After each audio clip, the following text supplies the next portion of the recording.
আসসালামু আলাইকুম রহমতুল্লাহ। দর্শক কেমন আছেন? আজ আমি আপনাদের সাথে অত্যন্ত একটা গুরুত্বপূর্ণ কথা বলবো, একটা দুঃখের বিষয়, লজ্জার বিষয়। কি বলবো, আমরা যতটুকু জানি একজন শিশু তার মায়ের কোলে নিরাপদ। একজন মা নিজের সন্তানকে বাঁচানোর জন্য তার জীবনও দিতে পারেন, কিন্তু এখন যে কেমন দুনিয়া আসছে, জমাটা উল্টে গেছে, মনে হচ্ছে কেয়ামতের আলামত চলে আসছে। আমি আসলে এসব বিষয়ে কথা বলতে চাই না, রোজা রমজান মাস, তারপরও না বলেও পারি না।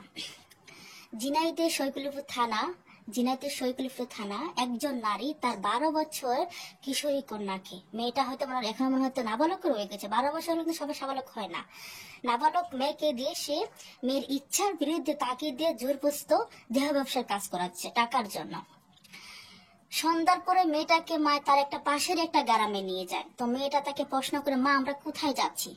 মা বলছে না, আমরা একটু যাচ্ছি আরেকজনের বাসায়। এইটা বলে মা তার একটা মেয়েকে অন্য একটা জঙ্গলে একটা বাসায় নিয়ে যায়, একটা নির্জন একটা জায়গায় নিয়ে যায়। সেইখানে তাকে নিয়ে একটা ঘরে ঢুকিয়ে দেয়।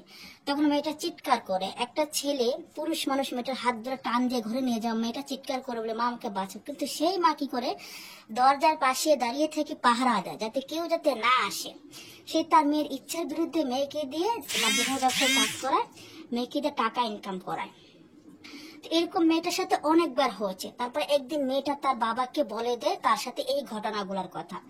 তার বাবা জানার পরে তার মায়ের বিরুদ্ধে ঝিনাইদহ সৈকলিপুর থানায় মামলা জাহির করে। সে মামলার ঘটনা এখন মা ভয়ে পালিয়ে আছে। তার বাবা একজন দিনমজুর।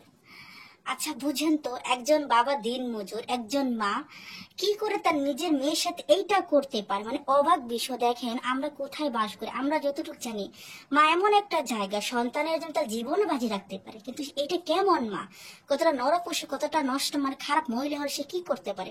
আমি মনে করি ওই মায়ের যদি এতই টাকার প্রয়োজন ছিল, তাহলে সে নিজে কেন দেহ ব্যবসা করলো না? সে নিজে দেহ ব্যবসা করতে পারতো। আমি তো এরকম অনেক ঘটনা দেখেছি, একজন মা তার নিজের সন্তানকে বাঁচানোর জন্য, পালেয়া করানোর জন্য, খাওয়ানোর জন্য দেহ ব্যবসা করে। কিন্তু এই মহিলা কি করছে, তার নিজের ছোট মেয়েটাকে জোরপোস্ত কারোর সাথে থাকতে দেয়, অথচ সে বাইরে দাঁড়িয়ে পাহারা দেয়। কতটা নির্লজ্জ, কতটা জাতি, মানে মানুষ এরকম। একজন মায়ের জন্য অনেক মায়ের বদনাম হয়, একজন বাবার জন্য অনেক বাবার বদনাম হয়, একজন ভাইয়ের জন্য অনেক ভাইয়ের বদনাম হয়। কিন্তু আজকাল এমন দুনিয়া আসছে, মা কেউ কারো কাছে সেফ না, তবে সব বাবা মা এক না। কিন্তু আমি মনে করি যারা এই ঘটনা ঘটিয়েছে সবার আগে ওই মায়ের বিচার করা উচিত। যারা ঘটনা ঘটিয়েছে তাদের তো দোষ আছে, কিন্তু সবার আগে ওই মায়ের, কারণ তারা তার মেয়েকে জোর করে নেয়, তার মার সম্মতিতে তাকে টাকা দিয়ে সে মানে মেয়েটার সাথে শারীরিক সম্পর্ক করছে। কিন্তু সবার আগে ওই মায়ের উচিত বিচার করে এইরকম এমন অবস্থা করা যাতে কোনো মার সাহস এরকম করা। ভিডিওটা কেমন হয়েছে ধন্যবাদ বলবেন।